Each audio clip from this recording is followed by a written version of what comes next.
Здравствуйте! В эфире информационная программа «Настоящее время. Азия». В пражской студии я, Динара Аргин. Сегодня в выпуске. В дело учителя из Караганды, которого осудили на 2 года тюрьмы за недоказанный телефонный терроризм, вмешалась дочь президента Казахстана Дарига Назарбаева. Я решила направить письмо в Генеральную прокуратуру с просьбой еще раз внимательно рассмотреть все материалы дела. Генетические страсти в Душанбе. Возвращающиеся в Таджикистан гастарбайтеры массово проверяют подлинное отцовство детей, родившихся дома в их отсутствие. Настоящим отцом ребенка является мужчина, который сомневается в отцовстве. Россию захлестнула мода на уличные автоматы по продаже так называемых фанфуриков – медицинских настоек на основе чистого спирта. Продажи настойки боярышника бьют рекорды. Власти пытаются бороться, но законов для этого пока нет. Раз, фанфурик, прикольно, да? Вместо Германии – в Литву. Сирийских беженцев насильно отправляют в страны Балтии, где для них нет ни работы, ни пособий, ни подходящей погоды. Очень-очень холодно. В Сирии гораздо теплее, чем тут. В дело школьного учителя из Караганды, которого осудили на 2 года тюрьмы по обвинению в лжетерроризме, вмешалась старшая дочь президента Казахстана Дарига Назарбаева. Она обратилась к генеральному прокурору республики с просьбой пересмотреть детали дела учителя физики Юрия Пака, которого в Казахстане считают несправедливо осужденным. По мнению адвоката, в процессе были допущены грубейшие нарушения. На защиту Пака встали ученики и учителя школы, где он работал. С подробностями Айнур Коскина. Имя скромного карагандинского учителя Юрия Пак стало известно казахстанцам после выдвинутых против него обвинений. По версии следствия, весной прошлого года преподаватель физики прямо из школы позвонил в полицию и заявил о заложенном взрывном устройстве в Центральном универмаге Караганды. Информация о бомбе не подтвердилась, и в отношении Юрия Пака завели уголовное дело по статье «Заведомо ложное сообщение о готовившемся акте терроризма». Сам же учитель утверждал, что он оставил свой смартфон в кабинете в сумке. Вот эти слова «чё?» Он сроду так не говорит. Я присутствую на общешкольном родительском собрании, я вхожу в родительский комитет. Он никогда так не разговаривает. Как утверждало следствие, с телефона Юрия Пака был совершен 6-секундный звонок на номер экстренных служб. Дальше была переадресация на мини-АТС, а затем на службу 102. Длительность звонка составила 2 минуты 41 секунду. Проще простого провести следственный эксперимент, соединиться по этим 3 линиям. Что здесь? Госсекреты нарушаем? Права человека нарушаем. Мы технику просто используем и проверяем этот момент. Почему этого не было сделано? Было проведено 4 экспертизы разговора звонившего с оператором. Ее результаты сначала были в пользу обвиняемого, затем специалисты заверили, звонок был сделан Юрием Паком. Судебное разбирательство длилось почти полгода, и все это время педагог продолжал работу в школе. Суд приговорил Пак Юрия Дмитриевича признать виновным в совершении уголовного правонарушения, предусмотренное статьей 273 Уголовного кодекса Республики Казахстан, и назначить ему наказание по ней в виде лишения свободы сроком 2 года с отбыванием наказания в исправительной колонии общего режима. Не выдержавшую переживаний за сына маму учителя Людмилу Пак сразила тяжелая болезнь. Она скончалась в день вынесения приговора. Ценой вот этого мучения, вот этого всего, что здесь происходит, это жизнь моей матери. Я к вам как к матери обращаюсь, к вам как к детям обращаюсь, все, кто меня сегодня обвиняет. Через 2 недели после того, когда она узнала, что со мной случилось, и когда она стала смотреть, ее хватил удар.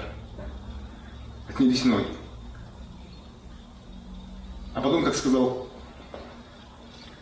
зам главного врача онкологии, он сказал, а потом какой-то толчок был психологический. Я не знаю, почему у него начались метастазы. Уже после приговора оператор мобильной связи ответил на запрос адвокатов. Как выяснилось, с мобильного телефона учителя был совершен звонок в службу 112. Никаких переадресаций на другие номера не было. Оператор утверждает это потому, как за свой счет оплачивает звонки на номера служб быстрого реагирования. Родители и ученики школы номер 86, где преподавал Юрий Пак, начали сбор подписей и пытались организовать легкоатлетический забег в поддержку учителя. Но он так и не состоялся. На учеников оказывали давление. Тем временем семья осужденного учителя готовится к апелляции. И в школе детей, и наших детей он учил тому, что надо уважать государство, закон. И вот я ему обещала, я ему сказала, что я пойду до конца. И я верю в чудо. Похоже, чудо случилось. К делу, вызвавшему широкий общественный резонанс, проявила интерес сенатор Дарига Назарбаева. Очень много информации противоречивой и в интернете, и в социальных сетях, и в прессе, я решила направить письмо в Генеральную прокуратуру с просьбой еще раз внимательно рассмотреть все материалы дела. Приговор карагандинскому учителю стал уроком для всех преподавателей Казахстана. Многие учителя либо не берут с собой на работу мобильные телефоны, либо держат их при себе, не оставляя в школьных кабинетах. Айнур Коцкин, Ганизат Оспанов. Настоящее время.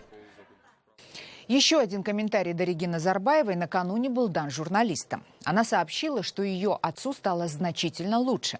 Информацию о том, что президент простудился, опубликовала его пресс-служба в начале недели. Это первый случай в истории современного Казахстана, когда жители республики официально информировали о состоянии здоровья их лидера. И также впервые его родные публично прокомментировали этот факт. Дарига Нурсултановна, вот было сообщение о том, что Нурсултан Абишевич приболел. Мы очень все переживаем. И да что мы, весь народ Казахстана переживает за нашего лидера. Скажите, как его состояние на сегодняшний день? Уже значительно лучше. Пресс-служба президента Казахстана сообщила, что Назарбаев находится на лечении в связи с простудой. На следующий день стало известно, что отменены его визиты в Армению на заседание ОДКБ и в Азербайджан. Таджикские гастарбайтеры, которые возвращаются на родину, массово начали проверять свое отцовство детей, рожденных в их отсутствие. По мнению специалистов, подобные тесты помогают не только определить подлинность родителя, но и сохранить брак. ДНК-анализ в Таджикистане начали проводить только с начала этого года. Несмотря на то, что услуга не из дешевых, очередь из недоверчивых мужчин, желающих проверить на верность своих жен, только растет. Дарья Соловьева с подробностями. Оборудование для проведения ДНК-анализа установлено в Национальном центре генетической экспертизы. В основном сюда приходят мужчины, которые сомневаются в своем отцовстве. Есть среди них и трудовые мигранты, которые долгими месяцами находились на заработках и теперь хотят быть уверены, что именно они являются отцами малышей, появившихся на свет в их отсутствие. Зубайда Кавракова, лаборант-генетик в Национальном центре генетической экспертизы Таджикистана, уверяет, результаты практически всех ДНК-анализов на биологическое отцовство бывают положительными.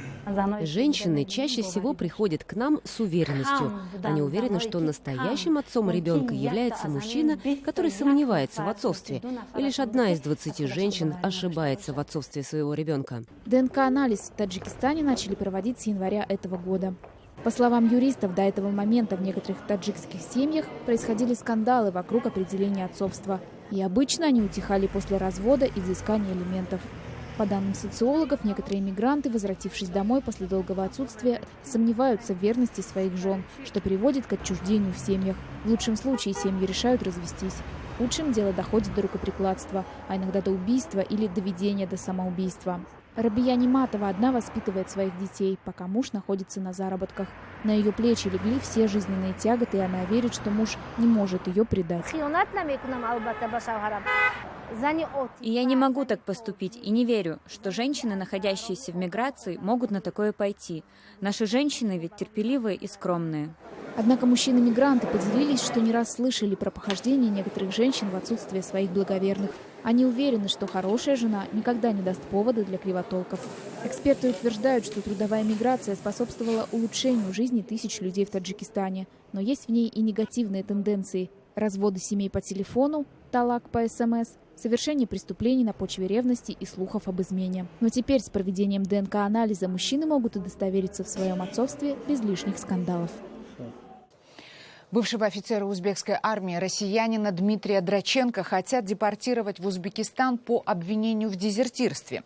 Это происходит спустя 15 лет после того, как офицер переехал в Россию. Дмитрий Драченко сейчас находится в СИЗО Твери в ожидании экстрадиции. Репортаж Анны Зелькиной.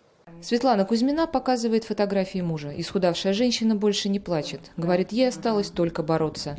Уже полгода отставной офицер сидит в следственном изоляторе в Твери. Он очень худой стал, вообще он очень плохо выглядит.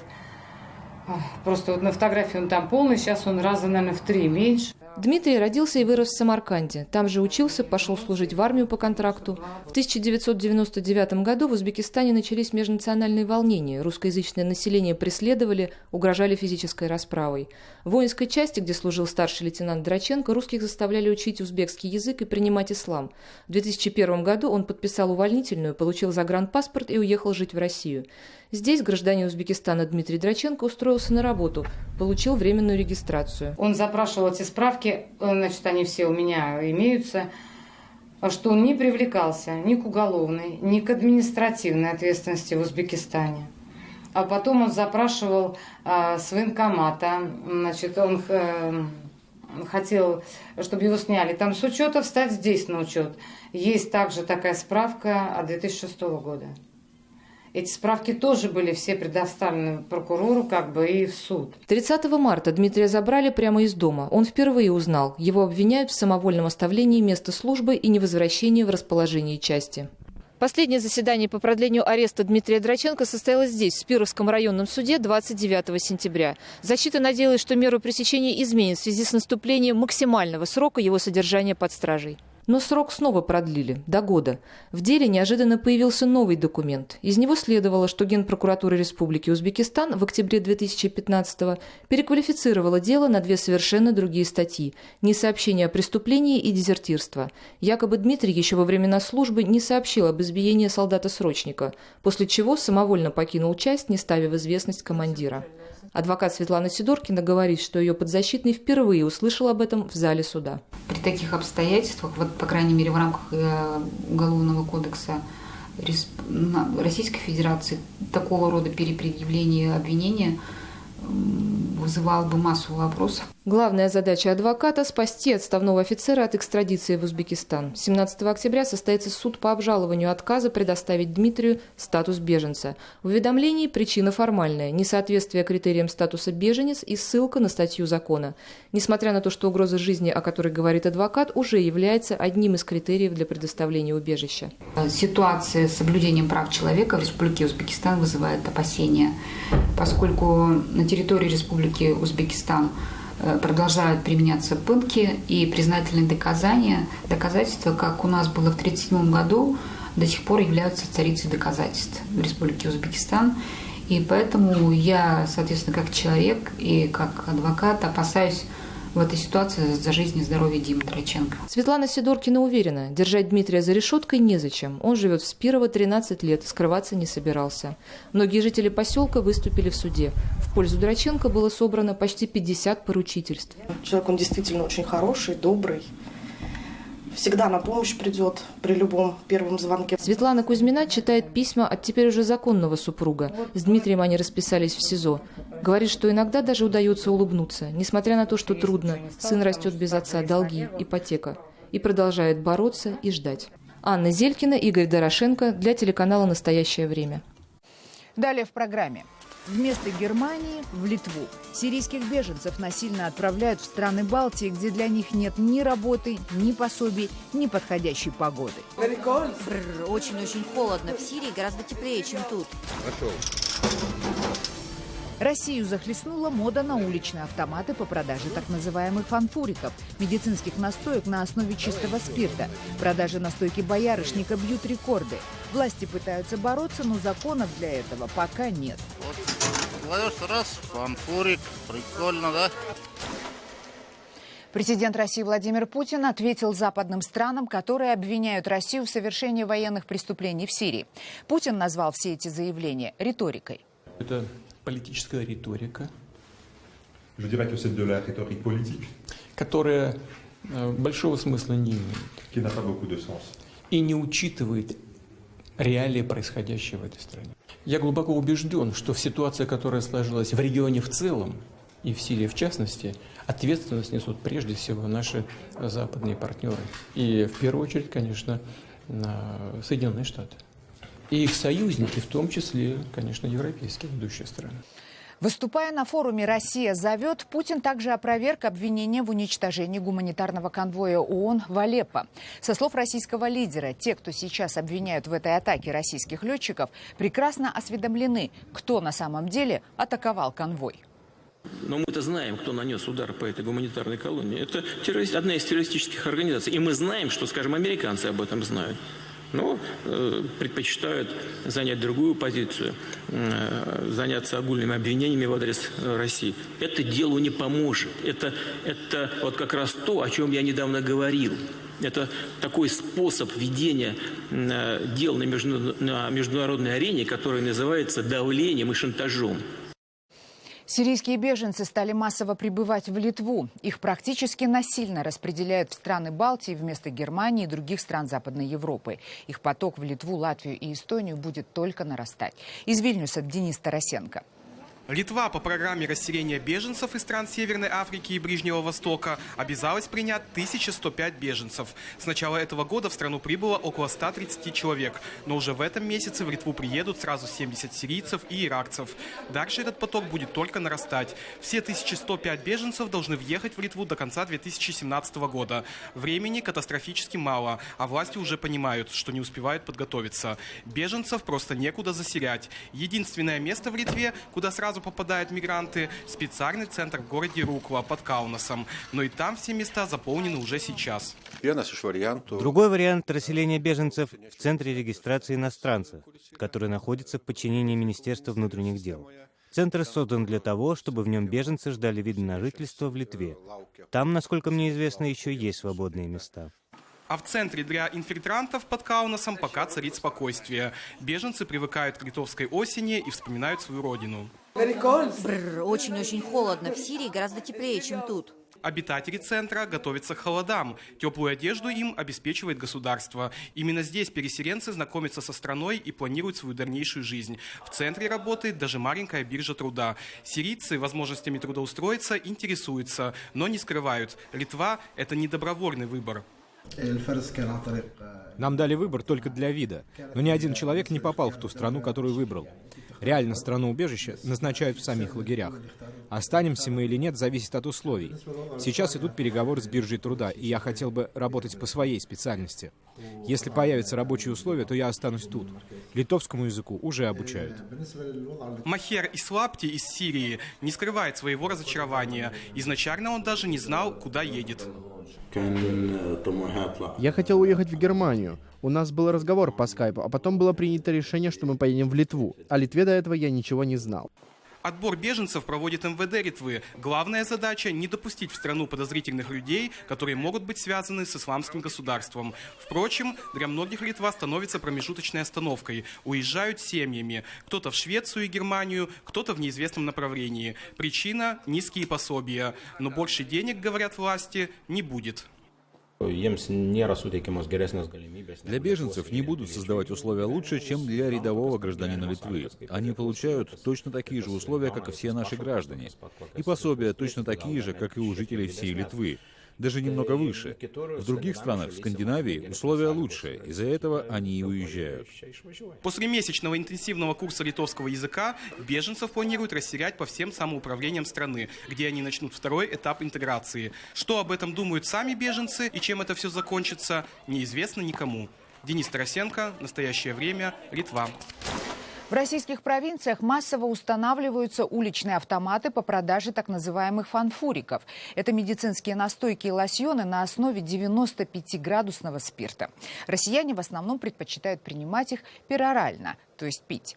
Власти российских регионов пытаются бороться с этой новинкой, которая может привести к небывалому всплеску пьянства и алкоголизма в стране, но соответствующих законов для запрета автоматов пока нет. Пошел. Упал еще. Популярность фанфуриков в первую очередь обусловлена соответствием цена-качество. Всего за 20 рублей каждый желающий может приобрести почти 150 граммов чистого спирта, которые при разведении с водой легко превращаются в пол-литра качественной водки, официальная стоимость которой в магазине примерно в 9 раз выше, чем стоимость бутылочки популярного медицинского средства. Автоматы по их продаже свободно и повсеместно рекламируются. Аппарат для выдачи фанфуриков. Вот, кладешь раз, фанфурик. Прикольно, да? Покажи фанфурик. Ну покажи сюда, тебе... Господи, прости, Продажи настойки боярышника через автоматы в российских провинциальных городах бьют все рекорды. Также в автоматах появились бутылочки, намекающие на название известных марок российской водки. Например, лосьон хлебный или лосьон на березовых бруньках. Пока только в одном российском городе Чита полиции и местным властям удалось добиться официального демонтажа одного алкогольного автомата. И то решение не касалось запрета на продажу, а относилось к неправильно оформленным учредительным документам. И в продолжении темы. На Украине началась настоящая эпидемия отравления алкогольными суррогатами. 53 смерти за последнюю неделю. И это только официальная статистика. Десятки человек по всей Украине продолжают попадать в больницы. Многие из них теряют зрение. Это типичная картина отравления техническим спиртом метанолом. И почти столько же гибнет. 100 граммов водки в местных рюмочных стоит всего 5 гривен. Это около 20 центов. Власти пытаются изъять с прилавков опасный алкоголь. Однако сделать это быстро невозможно. И, судя по всему, новых жертв не избежать. Материал Ольги Калиниченко. Бывать надо таких людей, ті, що таку водку виробляють. Первые случаи смертельного отравления алкоголем были зафиксированы в 20-х числах сентября. Только за первые сутки было 13 жертв в разных районах Харьковской области.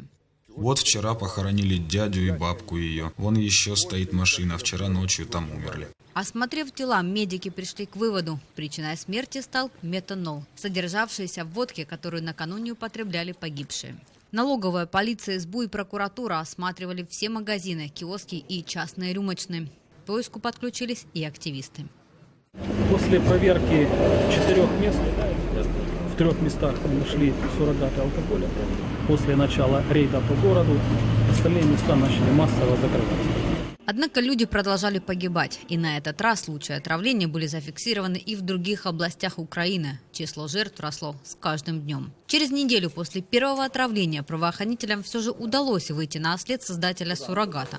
Им оказался харьковчанин, который подделывал спиртные напитки различных марок у себя в квартире и гараже, заказывая при этом опасное сырье на заводе в Луганской области. Про ці випадки, знаючи, организатор, зная про эти случаи, зная про качество данного спирта, получает партию объемом 4000 литров.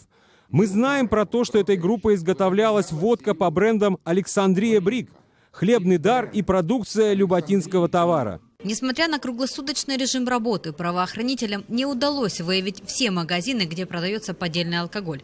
Суррогат настолько быстро распространялся по стране, что случаи отравления уже были зафиксированы за сотни километров неподалеку от Одессы. Все працівники податковой милиции Украины, все работники налоговой полиции Украины сейчас применяют все меры, чтобы установить и изъять данную продукцию. Кроме того, в Харьков были направлены 20 дополнительных групп силовиков из Киева. Их задача – разобраться в ситуации и выявить возможные схемы покрывательства харьковских налоговиков, незаконных рюмочных, где до сих пор может реализовываться смертельный алкоголь. Нужно четко понимать, что в Украине сейчас на нелегальном рынке, который находится в тени, эксперты отмечают, около 50% эта водка находится в бэк-ин-боксах, таких картонных ящиках, которые запрещены. Эксперты говорят, на вид отличить качественную водку от подделки практически невозможно. Единственный способ себя обезопасить от суррогата – покупать брендовый алкоголь, только в больших магазинах и ни в коем случае не на разлив. Правда в том, что этим советам последуют сельские жители, где акцизной водки почти нет в продаже. Эксперты сомневаются. Ольга Калиниченко, Илья Никонов. В настоящее время Харьков. Это были все новости, о которых мы хотели вам рассказать. Читайте нас в социальных сетях и смотрите на сайте karenTime.tv. Мы встретимся с вами завтра в это же время. Всего доброго.